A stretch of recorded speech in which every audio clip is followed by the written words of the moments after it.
him doing. Sometimes he was casting out a devil. Sometimes he was telling the person to get up. Other times he was putting clay on their eyes. Sometimes he did reach down, but he had so many different ways to do it. As healing ministries, we usually find one way and stick to it, but that's not the method the Lord used. So we're going to talk about this tonight, because if you're going to deal with people and deal with healing, you'll find that one prayer usually doesn't do it. Unless you're good, unless you're highly anointed, one prayer won't cut it. Yeah, many times you'll pray the one prayer, and if they don't get the breakthrough, then you're going to have to sit and talk to people and find out why. And we've been delving into a lot of this stuff this morning as to why trouble comes, why problem comes, and help you then to identify. A lot of them things I was able to bring up, you'll be able to identify how to pray for it, and I'm going to delve into that a little bit more tonight. Now, in John chapter 5 and verse 5, the Bible says, "And a certain man was there which had an infirmity for 38 years." He had this sickness for 38 years, a debilitating illness.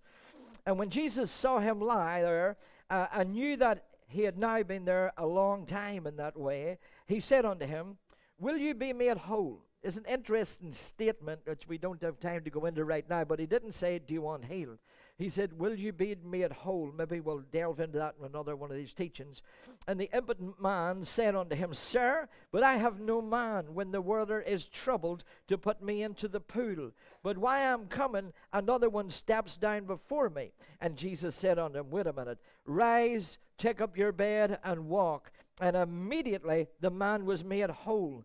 And he took up his bed, and he walked. On the same day it was the Sabbath. Now afterwards Jesus findeth him in the temple, and said these words to him. He said, Now behold, you art whole. You're now complete. You're now a complete person at this point. He said, Now sin no more," listen to the next words, "lest a worse thing comes upon you." Sin no more, unless a worse thing comes upon you. In other words, don't ever go back down that road that you came from. He said it's dangerous to go back down. It's dangerous to stay on. Whatever way you've been talking, whatever way you've been thinking, or whatever you've been doing it, stop it immediately, and don't do that in your lifetime again. We want to talk tonight, and really what we're delving into is the effect of emotions on the human body. Your body, as we got into this morning, reacts and responds according to your emotions. Your body doesn't think, what is this that you're facing? Your body can't determine whether it's an argument with your spouse, an argument with a teenager, or whether your airplane you're on's falling out of the sky. The body doesn't ask.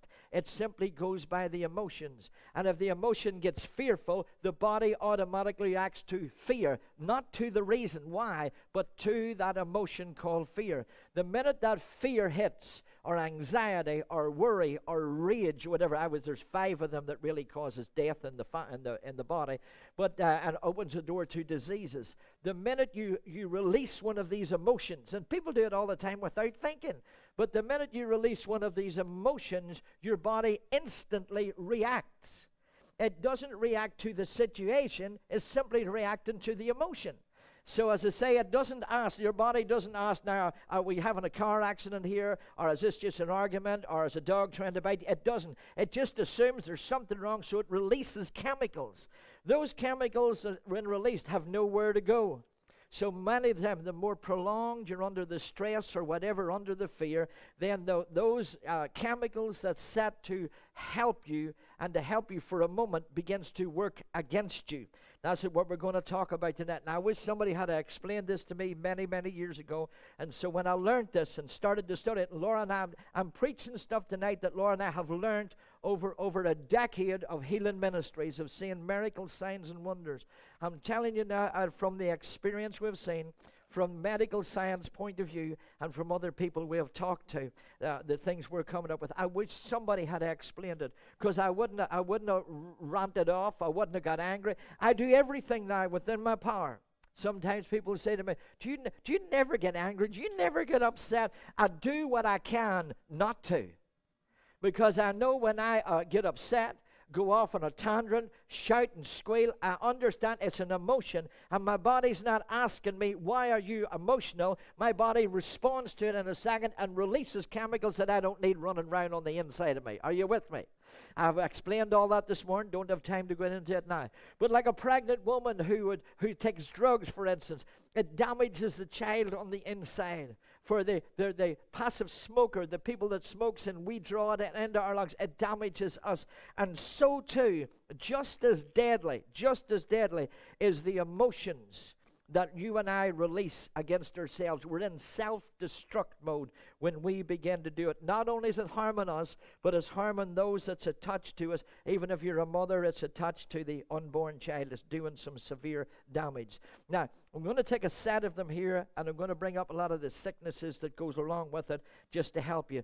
Number one battle that you're fighting is called trauma. Everybody shout trauma.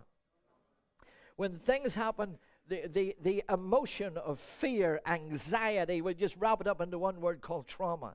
When the car accident happens, when they walk out on you, when somebody gets violent with you, there's a traumatic moment. That trauma instantly releases those chemicals into your life that will cause you problems later on. I remember when 9/11 took place, and I remember seeing that at the time. I remember just after that then, I think it was 2008, and maybe it was later on than that, there was another incident in Mumbai. Do you remember that one and that terror attack in Mumbai? And after people came running out of that buildings of an explosion, and there was shooting as people come running out. And I remember the cameras going close up on people's faces. And I remember being glued and riveted to the faces on the television of those faces. I could see what was written all over them. Trauma. Some of the reporters went up and said, "What's happening there?" They couldn't speak. They just stood there and shook. They stood and shouted, and the cameraman moved on to somebody else. But I saw trauma written all over their faces, and I instantly knew that it wouldn't be the next 5 months that would do the damage, but it would be 5 years down the road, because something would be released at that point in the inside of them that would show up in later years, bringing catastrophe into their life. And you and I have those same things. We don't have Mumbai, we don't have the 9/11, but we have other things that happen. Let's try this one, divorce. It affects not only the people concerned, it affects the children concerned. It releases major damage. I have some of these I'm going to deal with in a little bit more depth. I'm just throwing you a name out. Divorce brings major calamity and devastation into a person's life. Bereavement, I dealt with this for quite a while this morning, about the people that it triggers death in the person who's left behind. The first 30 days after you lost a loved one, you are in danger right there of having a stroke or a heart attack. This is what science tells us. The doctors tell us the first 30 days in a bereavement, you yourself, not the person that took the stroke or the person who died with a heart attack, but you, the survivor, because it's your partner, in the first 30 days run a risk of having a heart attack or a stroke. Many of them end up in death. I'm going to give you some more details about that later on. Sudden death syndrome, where somebody just dies and you don't get to say goodbye, you don't get to hold their hand, or whatever that case may be. That leaves a devastation on the inside and causes trauma on the inside. Another one then is repression, where instead of doing something to talk something through or whatever, we build it all up on the inside. I got some details for that as well. And the bereaved family, a family after grief has hit, the death has come, and the family seem to be holding up. Have you ever seen that? I know there's some of them really close in the breakdown, but there's those that can hold up, they can hold through it. And it's the body's mechanism where it kind of blocks out everything in order for you to get a chance to calm your emotions down, in order to help yourself.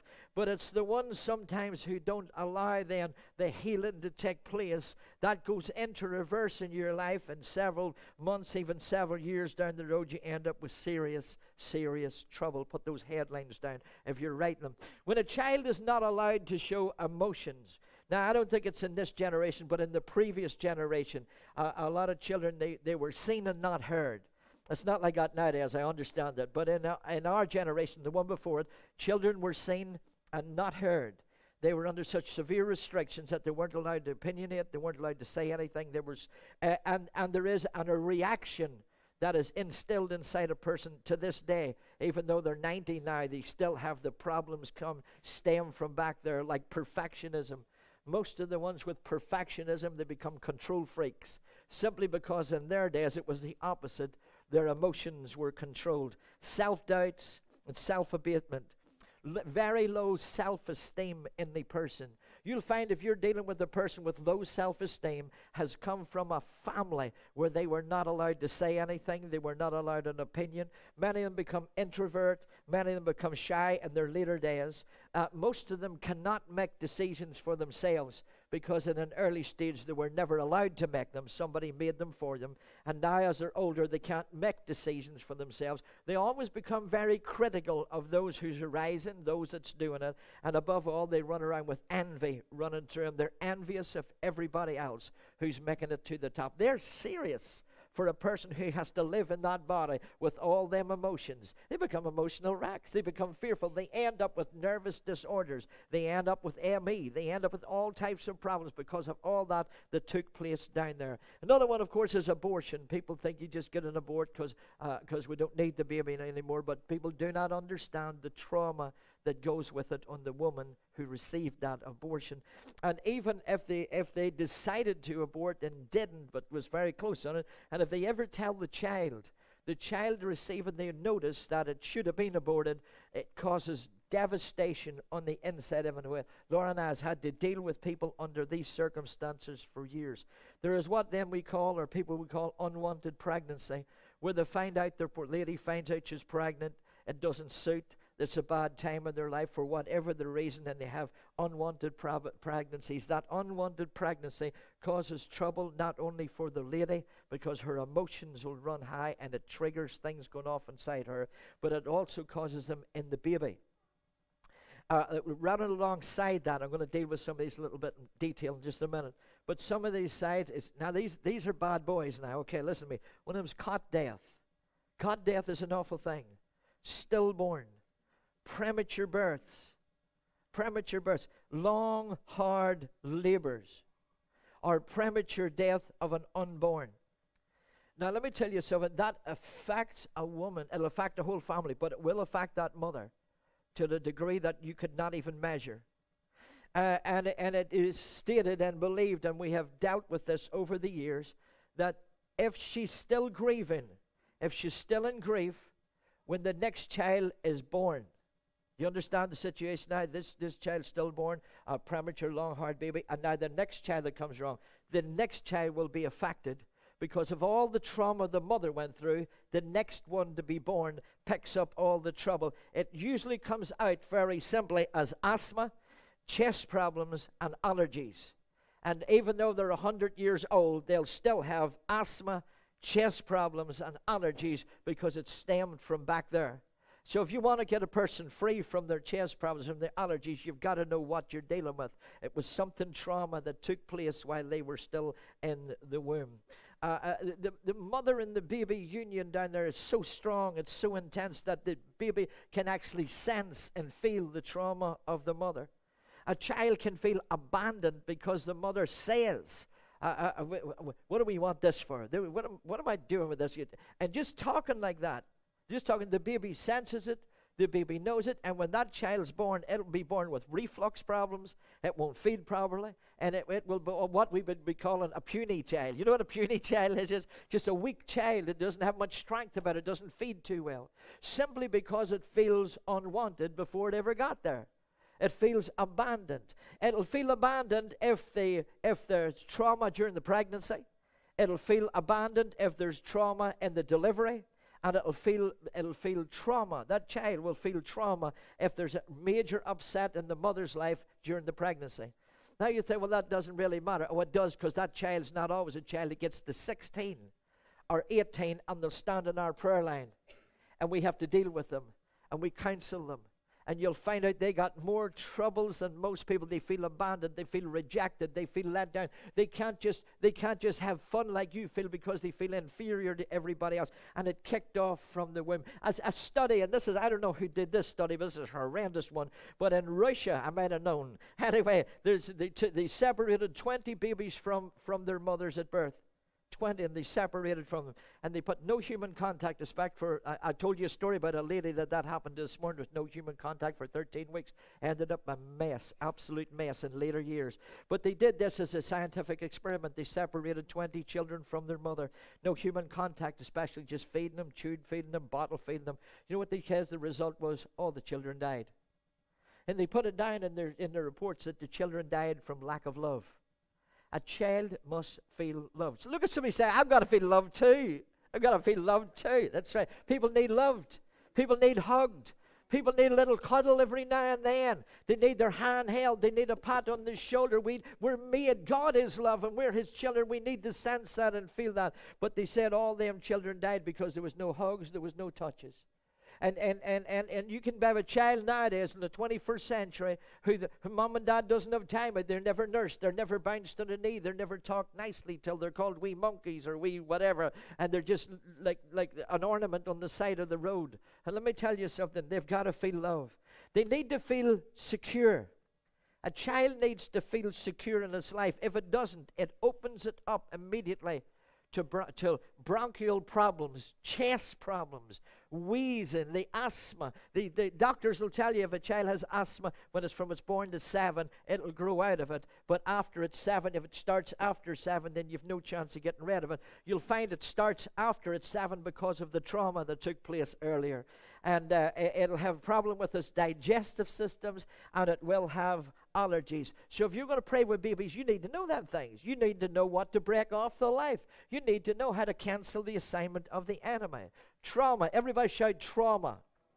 When we deal with accidents and incidents, when an accident takes place. Now, I remember how I found this out.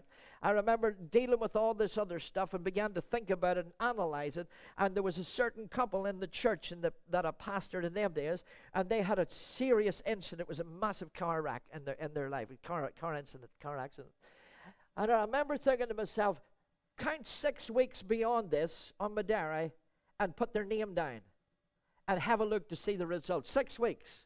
I counted 6 weeks in my diary. I said, let's check to see what's going on with them 2 in 6 weeks. It only took 6 weeks, and both of them ended up with serious illnesses. And I realized then it was the accident trauma that triggered this. It didn't show up at the time, but it showed up later. Here's what scientists tell you that's triggered through accident and incident. Heart disease. Heart disease triggers it.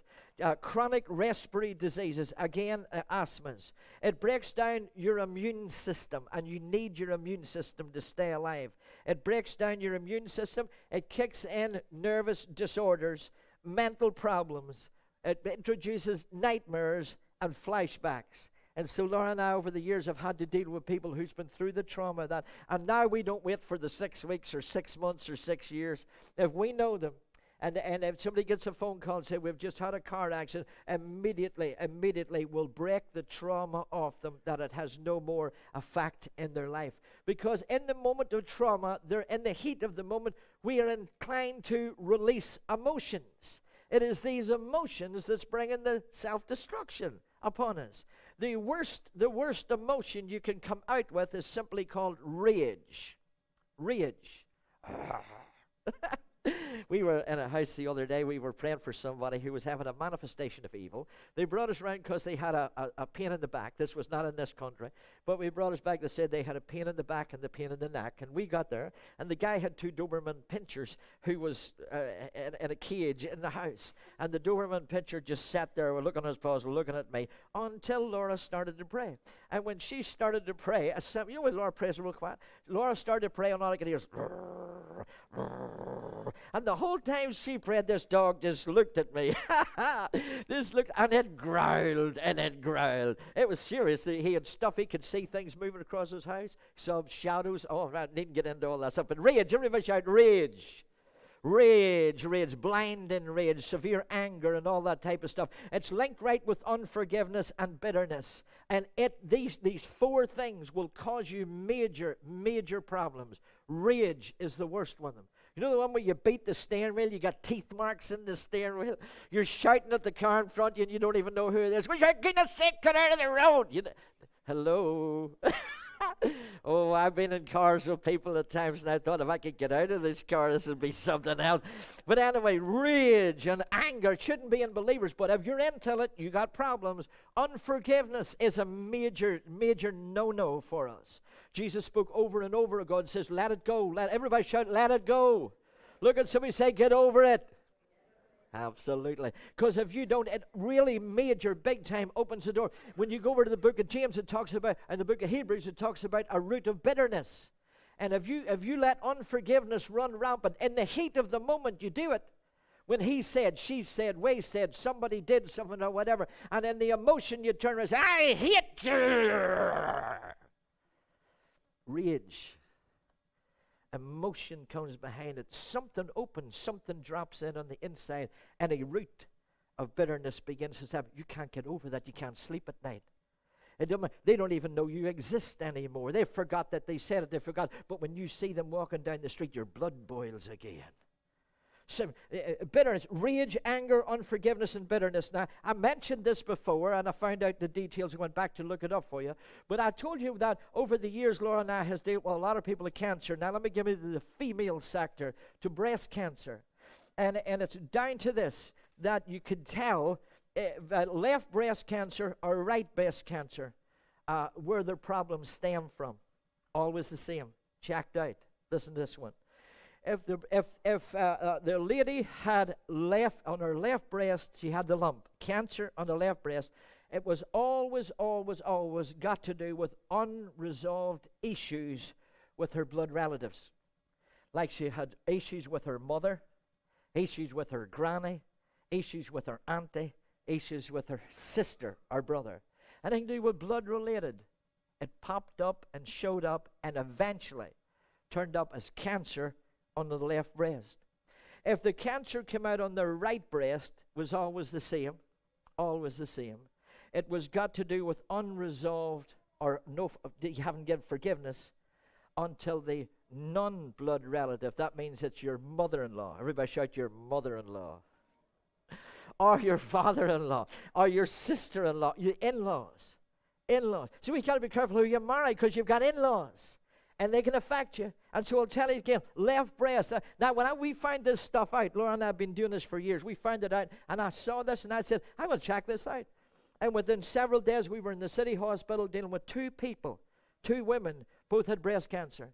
And when we went into the city to pray with them, I said to her, I said, excuse me, now which side is this on? And she told me which side the breast cancer was on. They were going to remove her breast. I said, fine. I said, now I got to ask you something. Have you got serious issues with your mother-in-law? And she says, do you know her? I said, no. She said, well, wait till I tell you this. I said, well, I order a cup of tea while I'm waiting. She said, it may just take that length of time, but she says, I'd like to be alive to see that woman die. Serious issues. We went to the next one, and it so happened that it was the other breast she had it. And so I asked them. I said, how's you and your mom getting on? Well, that woman. That's not speaking in tongues, by the way. But it manifested as cancers. You got to watch yourself. The Bible says, guard your heart. Your heart is not this boom, boom, boom, boom, boom. Your heart is your emotions. Guard your emotions. Because out of that flows the issues of life. If you don't guard your emotions, you're opening yourself wide. If it's both breasts, then you got unresolved issues with both sides, with those sets of in-laws or family. And so I've had to say to people, I said, do you really want healed? Yes, I do. I said, then you're going to have to forgive them. Forgive her. I forgive her. Because if you don't forgive her, I can't even pray with you. It's not going to happen. Are you with me? You're going to deal with this. You're going to hear it. The closest friend to you is going to turn around and say, I found a lump. I found a lump. If they tell you which it is, you can tell exactly. You can know right there and then where their issue is. Where the issue is straight away. Depression, worry, frustration, fear, grief. I dealt with the grief one. And guilt. All those things release hormones in your body that's acting against you. That's why the enemy wants you to be fearful. That's why the enemy wants you to be anxious and afraid. And he wants you, because if you're like that, you're destroying yourself. You've opened yourself right up for it. But of course, we're believers and we don't have to stand for this. And I described to you this morning that you and I are triune beings. We are a spirit. Look at somebody say, I am a spirit. In other words, the real you's inside looking out your eyes. The real me. The real me's in here. I am a spirit. Now, I have a soul. Your soul is the seat of your emotions. It's your reasoning. It's your intellect. This is where you reason and think everything through. So I am a spirit. I am a spirit. So when I die, my spirit goes up. My body decays. It's gone. I don't think like this anymore because I don't have a soul. I got a spirit. Now listen to me. My spirit is the seat of my emotions, my intellect, and my reasonings. And I live in a body. And I got a nice one. It does me okay. Sometimes I think I could do with a younger model. You know what? You can't put it in and exchange it. You can deck it up and paint the old barn door a bit, but this is the only one you're getting. But I am a spirit, and this that comes against us is called disease. This disease that comes against us is broken into two parts. Dis-ease. Dis-ease. It's discomfort. There's no illness is comfortable. It's disharmony. It's a disharmony. It's a major upset in your soul region. It's a disharmony between that, and so your spirit man and your body begins to pick up on the disharmony. But as Jesus came, He'd give harmony, give you peace. But you don't have that peace. You got a disruption running through you, and that non-harmony on the inside it will cause plaguing doubts on the inside of your thinking. It'll continually bring back painful memories, hurtful stresses, and especially this unforgiveness towards other people. So let me tell it to you again. I got to get this in your thinking. How you feel emotionally and how you respond emotionally is affecting your physical makeup. So the sooner you learn to control that, the better. There is a direct link between emotions and hypertension, blood pressure, high blood pressure. There's a direct link between the two. Between high blood pressure and emotions, cardiovascular diseases, as heart diseases, your immune system. Laura and I have prayed over and over again. We pray over people's immune systems. Your immune system gets broken in a second the minute you get hyper emotional, with rage, with anger, with bitterness, disappointment, frustration. Any of them is chipping away at your immune system, and you need your immune system to be intact to fight that. Also right in there that brings the diseases bring in against you is the infections and inflammation, allergies, and then this other one called autoimmune system. It's really where your immune system is now going full throttle, and it's stuck, and it doesn't stop. It just produces all these things so fast that it starts to burn itself up. It actually no longer distinguishes between the good cells and the bad cells, and it's just chewing everything up in its road. And there's some serious diseases they're just autoimmune diseases. So I can tell you, but I don't want to freak you out on them. Are we doing all right? Are you learning anything here? And so these emotionals, the serious increase between emotions and cancer, a major link. Between emotions and heart disease, a major link. They'll try to tell you it's smoking and the food you eat and all that. Let me tell you, your greatest threat is your emotions, not the food you're eating at all. Anxiety and fears. They're directly related to palpitations, heart palpitations, directly related to irritable bowel syndromes, and also related to tension headaches and migraines. Just right there. If you're dealing with people with any of them symptoms, you can't get them to pray on a one prayer, then you're going to have to find out what it is, and then you'll know exactly what to pray. Listen, a nurse from the Royal Victoria Hospital, who's now retired, told me, I was talking to her on a message one night. She come after me. She says, I've dealt with this that you're talking about all my life. I said, do you? She said, yeah. She says, 12 people. She says, I remarked this one time. 12 people that I nursed, they took serious illness 2 to 5 years after divorce. She says, I marked it. She says, you can't help but see these things when you work with it all the time. She says, there was a divorce. And she said, in the 12 patients that I worked with, between 2 to 5 years later, most of them was cancers, serious illness cropped into their life between 2 and 5 years after the divorce. Well, I could tell you because divorce is traumatic, and that triggered it off. Now, they didn't know how to deal with it. You might at the end of this. But let me tell you, it triggered it off after divorce. She said this, Joe. She says 9 of them actually died. 9 of them actually died over divorce. I got some worse news for that.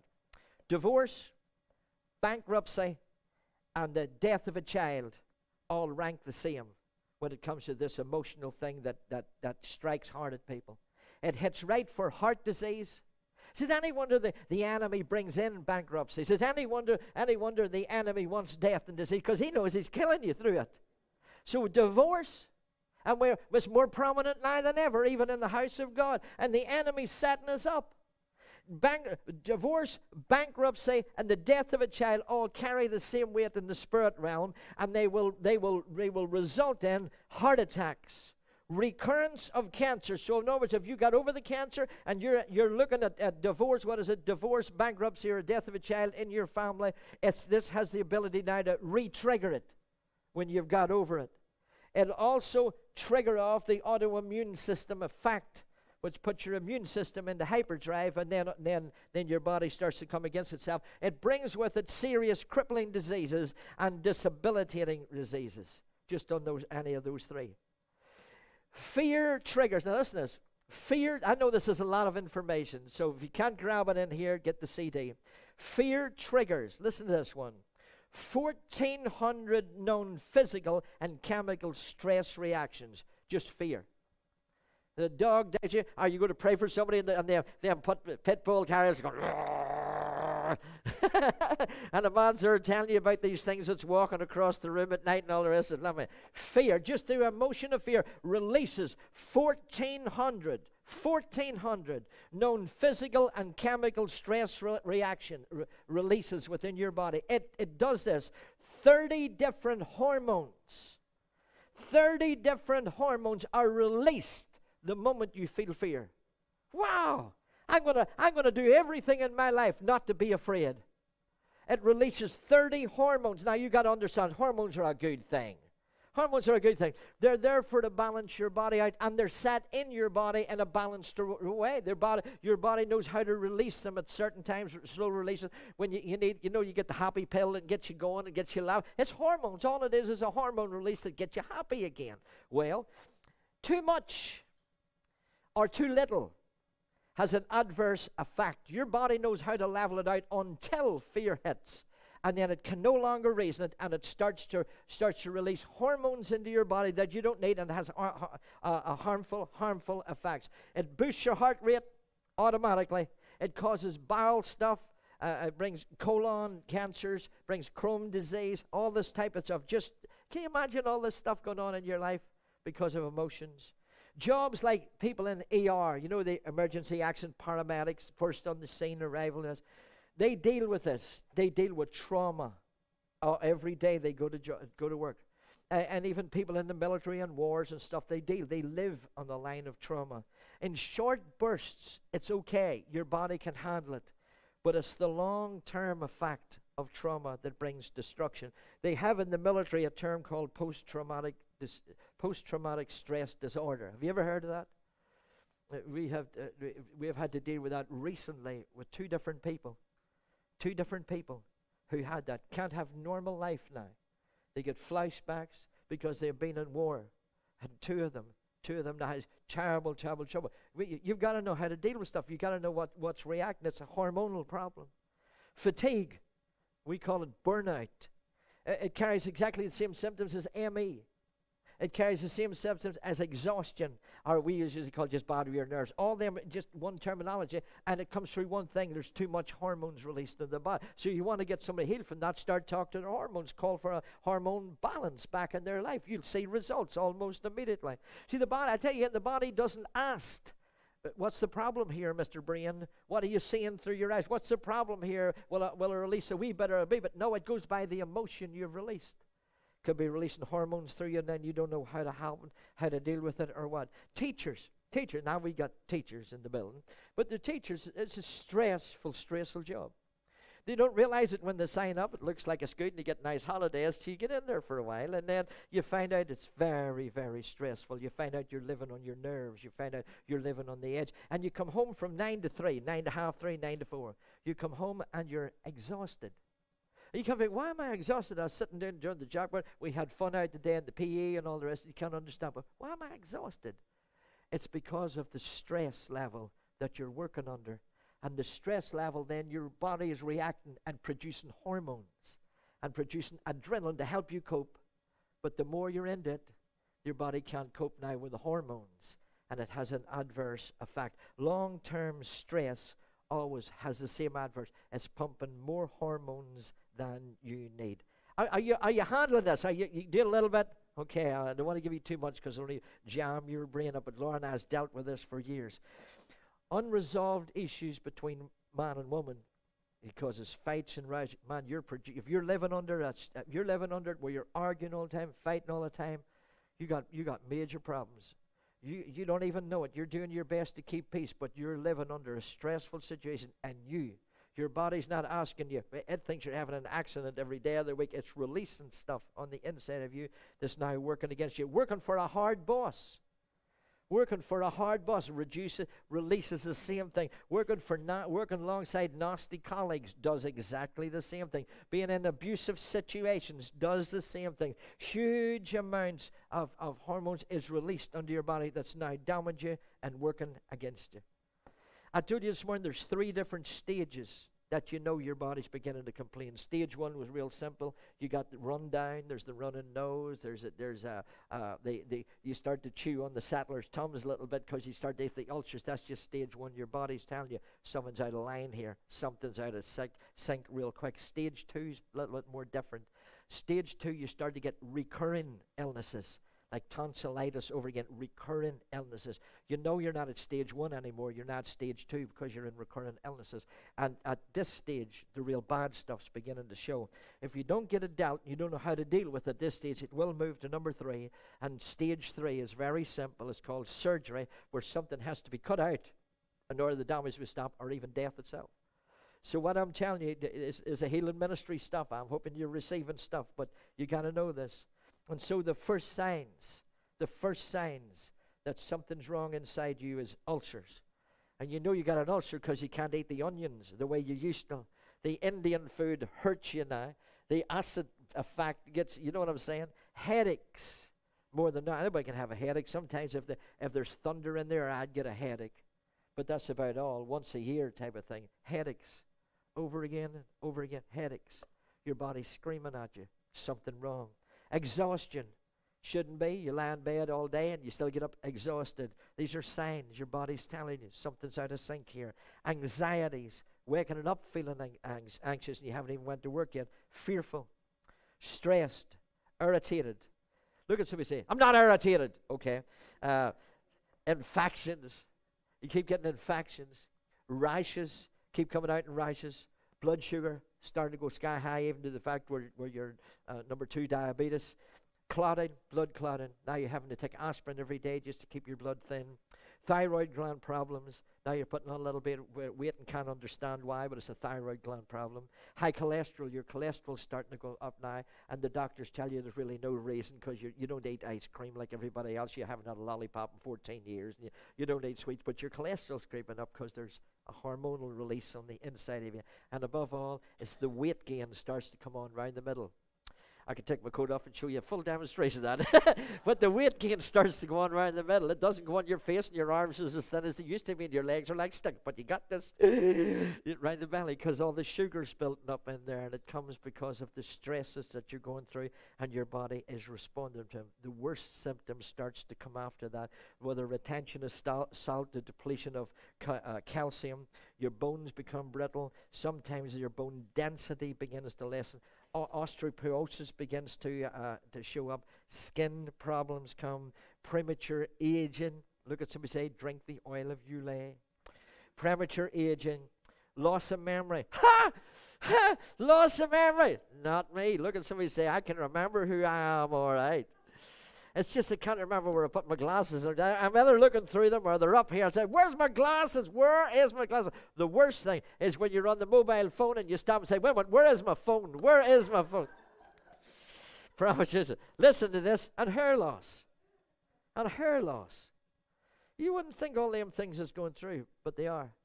Because your body now is reacting big time till this that's going on in the inside of you. I need to stop there. I got so much information that would really bog you down with science. Let me tell you, there's so much going on the inside of you, but it can be stopped dead in its tracks. It can be stopped dead in its tracks. You have control over you. You need to learn how to talk right. You need to learn to no longer go on like this. I'm upset. Stop that. Well, I'm so frustrated. Stop it. Stop telling yourself that. Your body's listening for what you're saying. And if you say, I'm upset, I'm frustrated, I'm emotional, it releases stuff because it doesn't know what else to do. It's your emotions. Guard your emotions.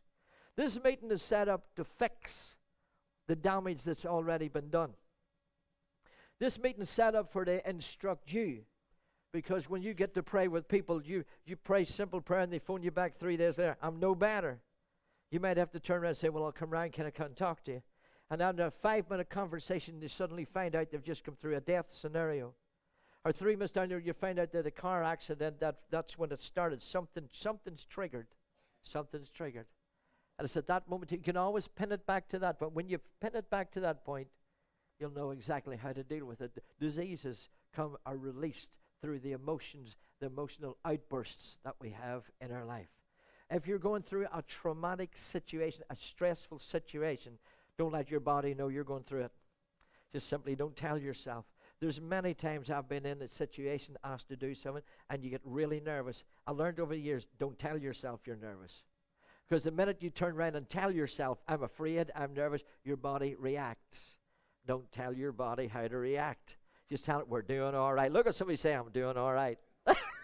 It keeps everything balanced. It keeps everything going. So, and you say, but you're not. I know, but my body doesn't know that. Look at somebody say, I won't tell it if you won't.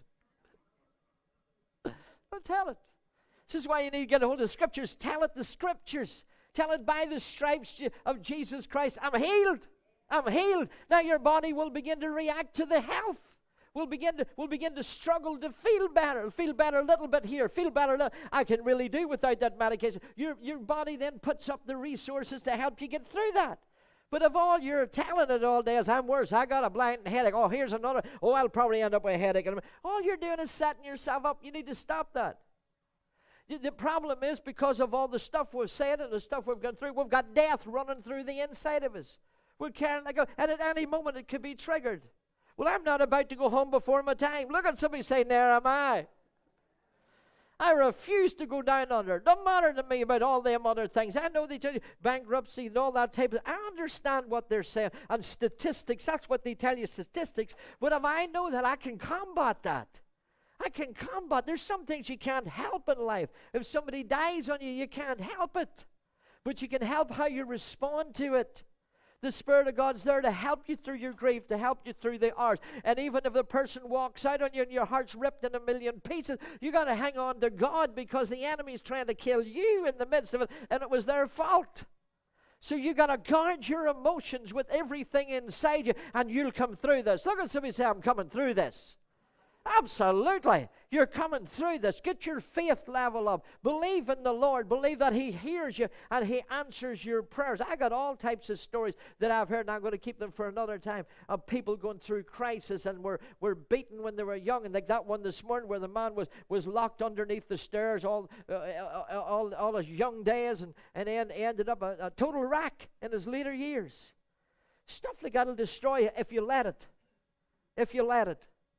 You got to rise up above that and say, that's not me. I'll draw a line in the sand and say, I know I've been there. And I know what it's like to feel that hurt, but I'm telling you what, I'm coming out of this. This will not affect me. I'll be stronger at the end of this. You see, when the curtain's over, I'll still be here. Look at somebody say, I'm not going anywhere. I'm here for this. I'm going to fix it. I'm here to help you tonight. If any of those things I've said to you and a trigger response, you said, wait a minute, I think that's me. Or wait a minute, I think that's our Elsie. Or wait a minute, I think Johnny. When I'm preaching this, I can think of people all that. I was having a discussion at dinner time today about these things we've seen. And when I was preaching some of them this morning, I can think of some people that I know that's in their life right now. And I said, Lord, see the one bit there? That's him. And she said, that's him, all right, that's him, all right. You can figure it out real quick. So you're going to have to probably get the CD of the morning. I'll not have it the next Sunday. You'll have to get the CD to learn these things if you're going to go down that line. You may not be interested in fine, but there's people in here that is interested. And I'm interested in me, and I want to keep me alive. So if there's stuff running rampant on the inside of me, I need to deal with it. When I prayed this morning to break things off, we didn't have a prayer line. I just did one general prayer. But I got off this platform and I stood again, my son, and I held his hand. Everybody held hands, and I held his hands. I thought, this is not the time to be on the platform. This is the time to be with everybody else and get that prayer to break that cycle of madness. Break it off our lives. Everybody shout, break it. That's right. No weapon formed against me shall prosper. I'll not die young. The Lord says He'll bless me with old age. With old age. Absolutely. I'll have a long and fruitful life. A blessed life. That's anybody going with me? The blessed life business means you got another 50 years ahead of you. Wow. Absolutely. Start planning for bigger and better things. So I'm going to pray with you. I'm going to pray with you. If I've been talking to you and it registered, something clicked, you said, that's me. That's where I am right now. That's what I'm going through. I won't ask you when you get up the front, where are you, what you're going through. I won't ask you. We'll just break it. We'll cancel it. We'll call a halt to it, that it no more has room in your life. Your job is from here on in now is to guard your emotions and don't let this thing, no matter what happens, or if something happens to your family, it's life. Car accidents happen. Things happen in life. The minute it happens, the first thing you need to think of is not healing them, is break the trauma. If you hear your Aunt Sissy dies, and her closest sister tell her, you know what you need to do? You don't have to go just pray for her. You know what you want to pray? You want to pray? Pray trauma off her. I approached this morning according to scientific facts that the first 30 days after a bereavement in your house is the most dangerous because you're liable to have a stroke or a heart attack in the midst of all that. After 30 days, it begins to ease off and you're not liable to have it. But they said a vast number of people die of heart attacks when their partner just deceased right there and then. That's such an adverse effect on human beings. So I want to cancel that assignment. I want to speak directly to that ill health, sickness, or disease that's running rampant in your life tonight. I want to break it. If you've been through that traumatic stuff or anything I've spoke till that, in seconds will do it. I believe you me. I told you this morning how this message all started off with a German lady in when we were doing a conference over there, and she came up in the prayer line and started to weep and cry a bit when I was talking about breaking labels off people. And she came up, and next thing she started to push me back, and I realized this is more than just a woman in a bad mood. She started pushing me back, and next thing she started to scream and scream and scream. We have seen that so many years over the years where that emotion starts to come out of the inside of her. And then I gave her over to Laura. She screamed in Laura's ear for a while. But the end result was that woman was totally set free. She had had a stroke. Out of the stroke, she started to take epilepsy every day.